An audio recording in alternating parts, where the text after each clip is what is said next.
دهه کلبی در حال آن چادر پیغمبر خدا را گرفتند و در دیده های خود میگم مالیدن و بوسه کردند و گفتند ای پیغمبر خدا، در دل من نور اسلام جوش میزند، دین اسلام جوش میزند، میخواهم که کلمه شهادت، کلمه طیبه را برای من عرضه کنی. پیغمبر خدا گفتند بگو ای دحیه کلبی لا اله الا الله محمد رسول الله. دحیه کلبی که وجود پر از ایمان بود با سوز و گداز لا اله الا الله محمد رسول الله را بیان کرد. رسول اکرم را در آغوش گرفتند. دحیه کلبی میگه چنان گریه میکرد که هیچ گریه او را دیگر کسی پیش گریه او را گرفتن نمیتوانست. رسول اکرم گفتند آیا برای چی گریه میکنی ای دحیه کلبی؟ گفتند ای پیغمبر خدا، من 60 سال حیات خدا در برادرایی که سرشون در میکنن یا که بعد شستن سر کمتر نمنوکی میشه سرشون درد میگیره، گیمری چیدگی هم بهترین راه حل این گیمری عربی اسم است که از شرکت شوفرما میتونید دسترس کنید، همه همین مشکلات گفتگی را برطرف میکنید. و برادرایی که میخوان گیمری رو دسترس کنن در واتساپ ما نویسید و برادرایی که ندارن واتساپ ما را در کامنتر در اومده واتساپ نویسید، خود حاضر ما واتساپ خود رو به شما روان میکنیم. و برادرها خواهرایی که در مسکو قرار دارن میتونید به آدرس ما اومده اجماع بی پول رو دسترس کنید. شخصانی که خواهش گذاشتن سرحد قزاقستان را از شهر مسکو دارند، برای شما بهترین کمپانی را توصیه می‌دهیم. کمپانی دارای ماشین‌های زمانوی است. شما را آمده از جای زیستتان گرفته با سرحد قزاقستان برده و ساق سلامت با خواست الله آورده میرسانند. در دکومنت‌ها یگان مشکلی باشد خودشان حل می‌کنند. و خوبی کمپانی در این است که برای زنها امکانیت رفتن را داده است با ماشین‌های مخصوص و راننده زن باشد. از نام شبکه حاجی میرزا گپ زنید، برای شما تخفیف کرده می شود. معلومات بیشتر بر رقم های روی اکران بوده تماس بگیرید. جاهلیت گذرانیدگی هستم و من زنهای زیاد داشتم و از این زنهای من دخترهای زیاد تولد شده است. از این دخترهای زیاد قریب 70 تای او را خود به دست خود من زنده به گور کردگی هستم. ای پیغمبر خدا، حال من در قیامت چی می شود؟ از خدای خود بپرس، اگر اجازت دهد من راضی هستم که خودم را به دست خودم قتل کنم و اگر خداوند رخصت دهد من تمام مال و ملکی که دارم همه اون در راه خدا خیر و احسان میکنم تا که از این گناهی من خدای مهربان گذر کند. رسول اکرم میگوید گریان شدن، در حیرت افتادن. این چی جهل بود، این چی جاهلیتی بود که این مردم فرا گرفته بود. رسول اکرم در حال از جبرائیل امین پرسان کردند. جبرائیل پیک رحمان میگوید یک زمان ناپدید شد و گشته آمد گفت ای پیغمبر خدا، به دحیه کلبی خبر بده، به دحیه کلبی خبر بده که وقتی که وی کلمه لا اله الا الله محمد رسول الله را با زبان خود راند، آن گناهایی که در دوره جاهلیت کرده بود همگی را خدا مغفرت کرد. رسول اکرم خرسند شدند و این بشارت را به دحیه کلبی گفتند و به سوی اصحاب گشته گفتند خوش به حال ما و شما که چنان خدای داریم که با یک کلمه گناه و پلیدی ها و جاهلیت 60 ساله دحیه کلبی را بخشید. هر روز ما و شما چند مراتبه کلمه شهادت میگوییم، چند مراتبه تسبیح خدا میگوییم. خوش به حال ما و شما که خدا ما و شما را میبخشد. پیغمبر اینو به اهل اصحاب خبر داد. بین این حکایه ها، این تاریخ ها گواهی آن هستند که در اصل تا زمان اسلام، تا زمان آمدن پیغمبر چی جهل و چی نافهمی ها دنیا را فرا گرفته بود. زن، دختر اینها قدر و قیمت نداشتند. در تفهیم القرآن که صاحب او ابو اعلی مودودی هست میگوید که یک روز پیغمبر خدا در مسجد نشسته بودند،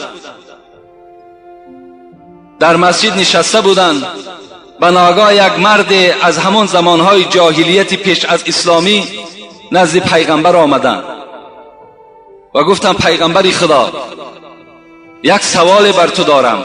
گفت چی سوال داری؟ گفت من زمانهایی که از اسلام درک نداشتم یک دختری داشتم، تخمین 4 سال بود یا 5 سال بود، و من بسیار انس گرفته بود. هر جایی که می رفتم همراه من می رفت و هر کاری که می گفتم برای من یاردم می داد و برای خود این بودن دختر را در خانه عار می دانستم، ننگ می دانستم و مجبور شدم که این دختر را نابود کنم و او را باری می گوید فریب دادم. گفتم ای دختر، گفتم بیرون از قشلاق تماشا می رویم.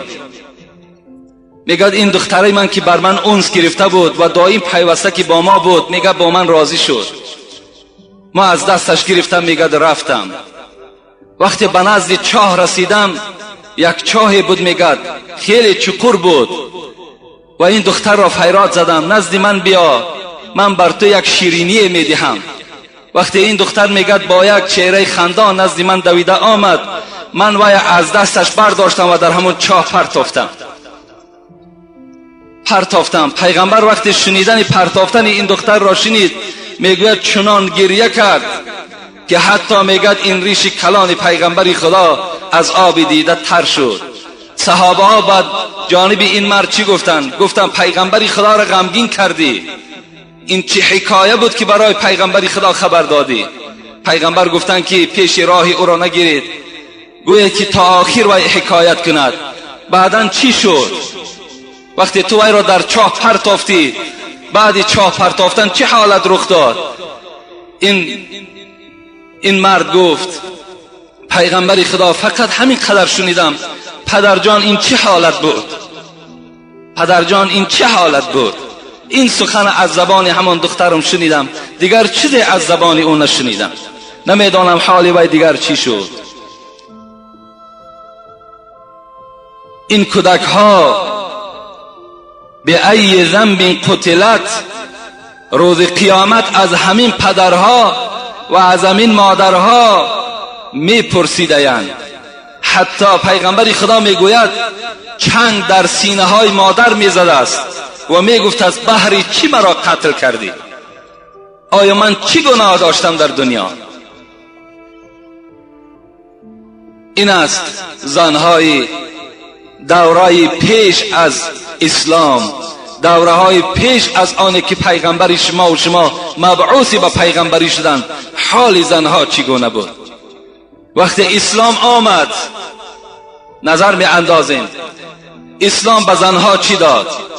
خدا در قرآن می گوید اعوذ بالله من الشیطان الرجیم، بسم الله الرحمن الرحیم، و عاشرهن بالمعروف فإن كرهتموهن فعسى أن تكرهوا شيئا ويجعل الله فيه خيرا كثيرا. صدق الله العظیم.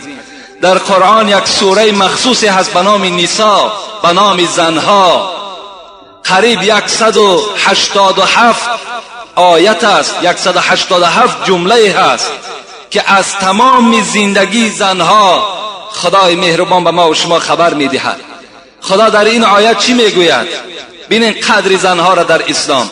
و عاشرهن بالمعروف، خطاب به همه ما و شما مردها میکند. خدا ای مردها در زندگی با زنها نیک باشین، خوب باشین، معامله نیک کنین. در زندگی وقتی که شما زن در نکاح خود در آوردین، خداوند میگوید با آنها معامله خوب کنید، با آنها زندگی نیک را انجام دهید. فَإِن كَرِهْتُمُوهُنَّ، بین در دوام خدا چی میگوید؟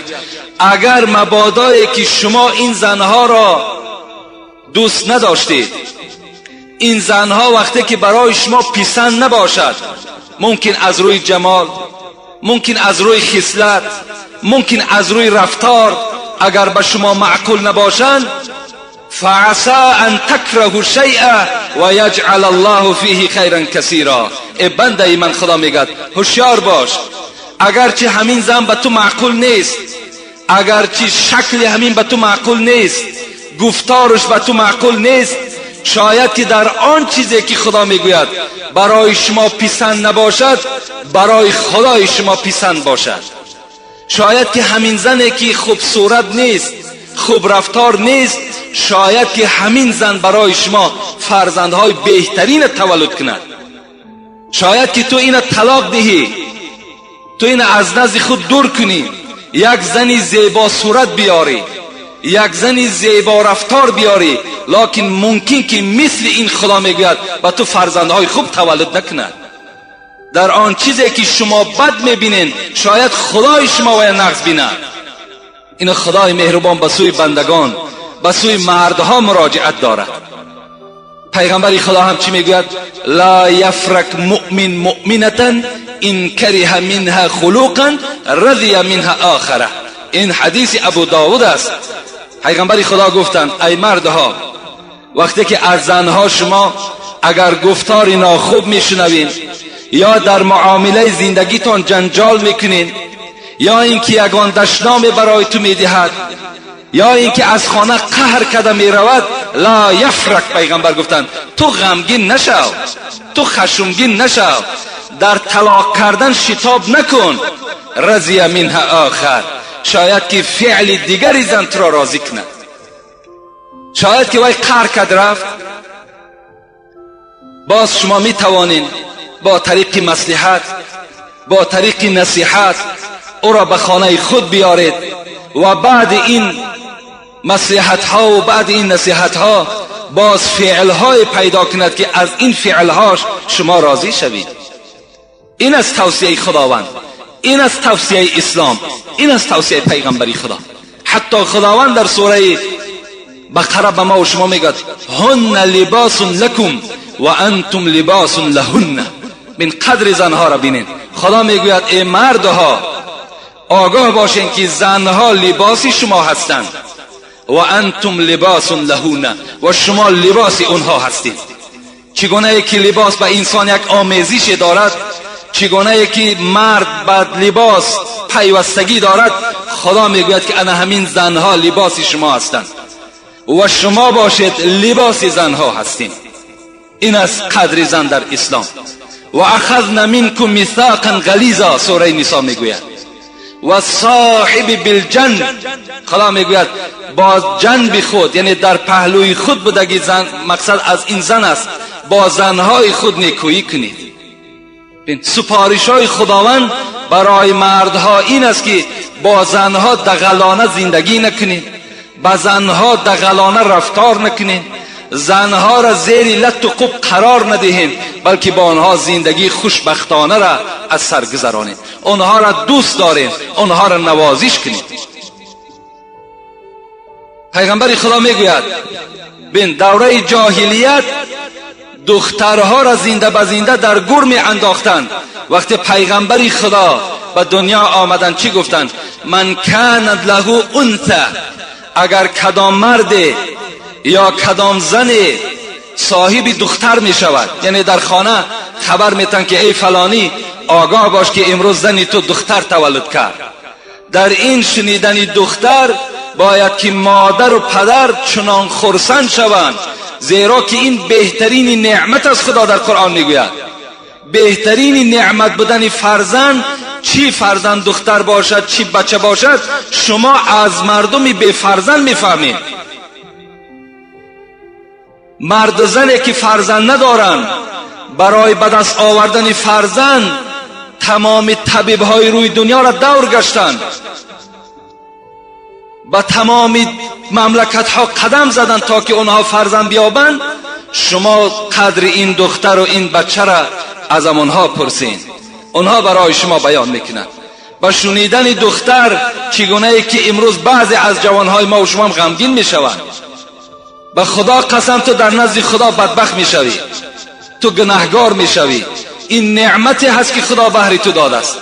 پیغمبر گوش انداز چی میگوید؟ من کان له انثى، اگر کدام مردی که صاحب دختر شد، فلم یعدها ولم یهنها ولم یؤثر ولده علیها ادخله الله الجنه. بین این بشارت پیغمبری خداست.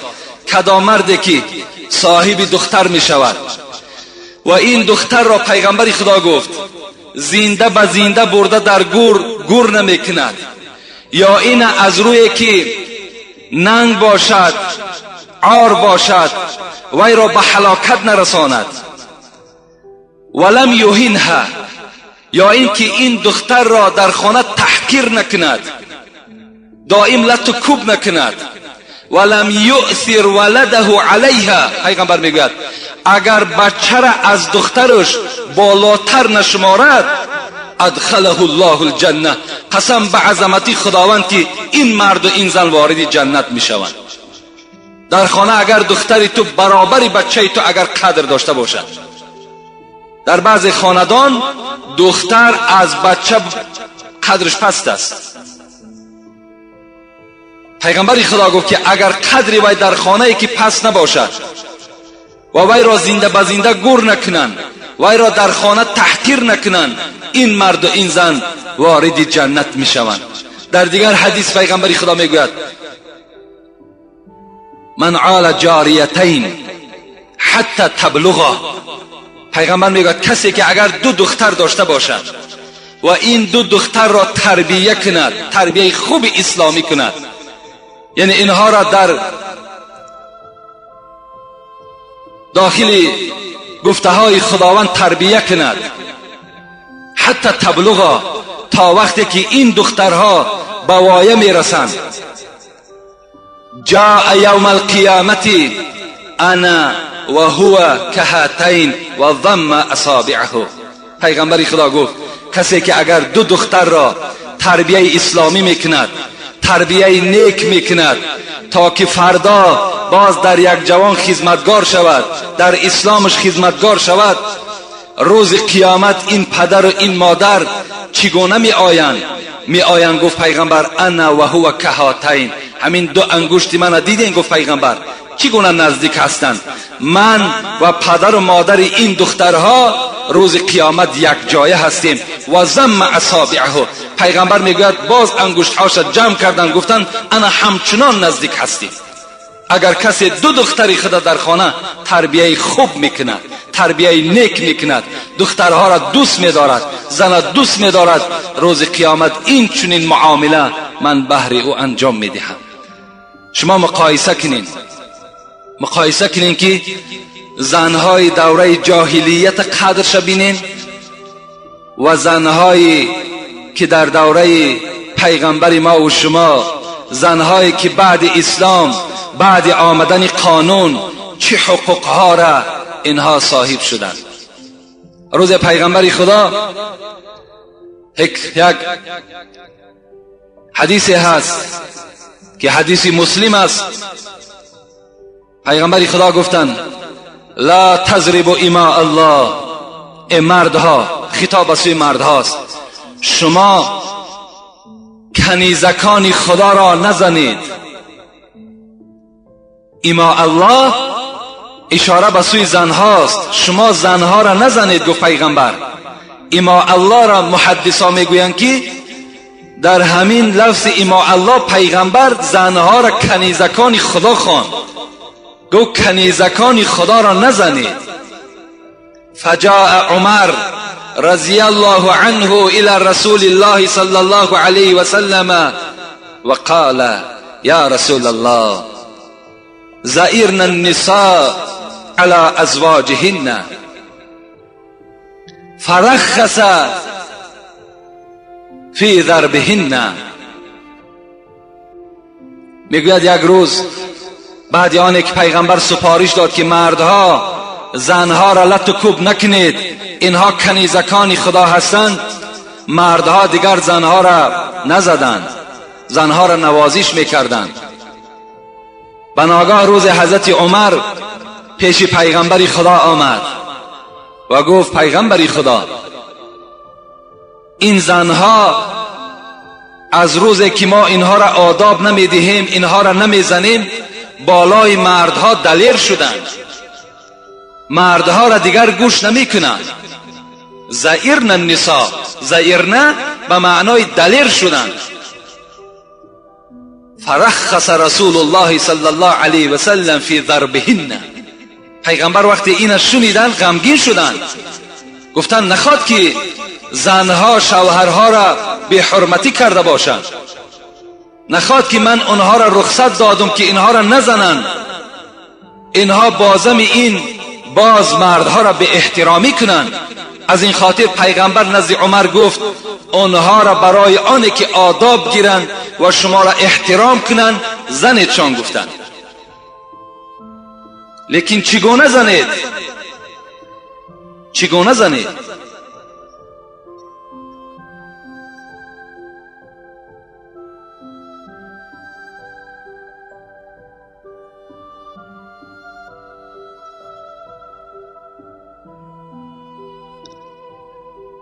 واضربوهن ضربا غیر مبرح. این دیگر حدیث است، این دوام این حدیث نیست. پیغمبر گفتن واضربوهن ضربا غیر مبرح. غیر مبرح معنای این دارد که نه چندان سخته، یعنی زنها را برای آداب، برای احترام شما، اگر مبادای آنها گردن کشی کردند، آنها شما را احترام نکردند، برای آداب چنان زنید نه چندان سخته. حتی در بعض روایت ها میگوید که پیغمبر خدا گفتند با همین دست ها در جای ملایمی زن، یعنی در دنبه وی زنید. بین اینم یک غمخواری اسلام است، اینم یکی از حقوق زن هاست. وقتی که مردها زدن پیش گرفتند، پیغمبر خدا در دوام حدیث میگوید فاطاف بآل محمد نساء کثیر یشکون ازواجهن. بین وقتی که مردها زدن پیشه کردند، در حال همه زنها خیستند و به خاندان پیغمبر آمدند، به خاندان زنهای پیغمبر آمدند. میگوید نساء کثیر، زنهای بسیار جمع شدند، یشکون ازواجهن، آمدن شکایت از شوهرها کردند، آمدن نزد زنهای پیغمبر گفتند پیغمبر خدا رخصت داد برای زدن، امروز مردها از آن حدی که پیغمبر گفته است از او گذرانیدند، ما نزد پیغمبر بهر شکایت آمدیم. وقتی زنهای پیغمبر این شکایت زنها را به گوش پیغمبر رسانیدند، پیغمبر خدا چی گفتند؟ فقط اطاف بآل بیت محمد نساء کثیر یشکون ازواجهن لیس اولئک بخیارکم. بین پیغمبر خدا چی گفتند؟ گفتند من گوش به آواز شدم، من درکدار شدم. ای مردها، با مردها را جمع کرد پیغمبر، ای مردها گفت زنهای امت اسلام شکایت دارند که شما آنها را میزنید، از حد مقرر شده گذرانیدید. آنها تا حد آمدن که بر من شکایت کردند و گفتند پیغمبر اولئک لیس بخیارکم، کدام زنی که از شوهر خود شکایت میکند، از زدن شوهر خود شکایت کند، همون مرد گفت پیغمبر بهترین شما به حساب نمی رود. اون مرد را گفت من مرد اساسی نمی شمارم وقتی که زنی او از زدن شوهر شکایت کند. این معنای چی را دارد؟ معنای او را دارد که حقوق زنها در اسلام چی بلندی هست. پیغمبر میگوید خیرکم خیرکم لاهلی و انا خیرکم لاهلی. ای جوانهای عزیز، پیغمبر میگوید ای مردهای عزیز، پیغمبر به ما و شما مراجعت دارد.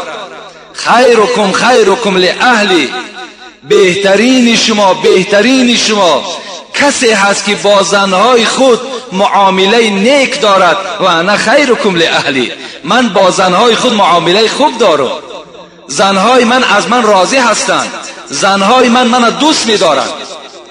باید شما هم گفت پیغمبر کار کنید که بهترین مرد باشید، با زنهای خود معامله خوب داشته باشید. این است. این از حقوق زنها. باید که هر یک مرد حقوق زنها را پایمال نکند. آن چیزی که خدا که از آیت ها برای شما خواندم و آن حدیث هایی که برای شما شنوانیدم، باید که با این حقوق های زنها ما و شما عمل کننده باشیم. باید سخن خدا و سخن پیغمبر خدا در نزد ما و شما قدر داشته باشد، قیمت داشته باشد. حتی پیغمبر میگوید النساء شقائق الرجال، این زنهایی که شما در نکاح خود دارید فراموش نکنید که اینها پاره از شما هستند. یعنی اینها را خداوند از مرد آفرید. حتی حدیثی هست که پیغمبر میگوید استوصوا بالنساء خیرا، همه شما را ای مردها نصیحت میکنم اینکه با زنها نیکویی کنید. فإن المرأة خلقت من ضلع، زیرا این که زنها از قبرغه چپ شما خدا آفرید. جان در قرآن میگوید وقتی که حضرت آدم خدا آفرید و او را خواب برد، وقتی خوابش برد از قبرغه چپ او خداوند یک تکه قبرغه را گرفت و این زن را مام حوا را آفرید. و پدر ما و شما حضرت آدم از دیدن مام حوا خوشنود شدند و آرام گرفتند در جنت. یعنی اینها گفت پیغمبری خدا از همان قبرغه چپ مردها خدا آفرید. جان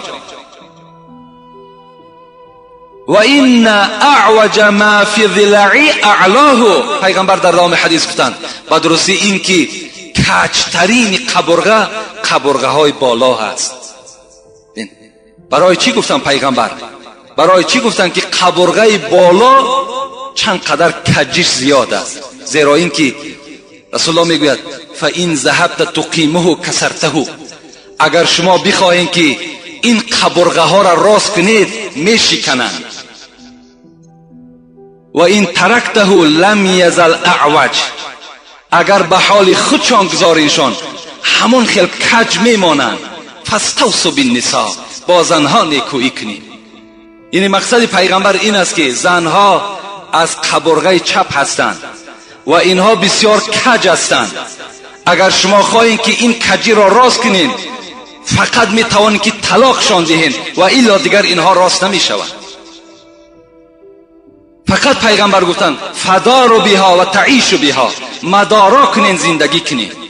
زیرا اینها از چنین متریال خدا اینها را آفریده است که اینها را راست کردن نمی شود. فقط اینها قطعی می توانید شما معامله خوب کنین، گفتاری خوب کنین، چگونه که سرور ما و شما پیغمبری خدا انجام دادن. این است یک قسم از حقوق زنها بالای شوهرها. و البته اینجا قسم زیادی حدیث ها و بعضی از قصه ها باقی ماندن و انشاءالله جمعه آینده باز در باب همین حقوق زنها بالای شوهرها چه حق ها دارند و شما صحبت میکنیم و خدا خواسته باشد بعد جمعه های آیندهش حق شوهرها را بالای زنها هم بهر شما صحبت میکنیم. و آخر دعوانا ان الحمد لله رب العالمین. خدای مهربان عاقبت همه ما و شما را به خیر بگرداند و مراد و مطلب های ما و شما را خدای مهربان حاصل بگرداند و برای هر یک مرد مسلمان خدای مهربان زن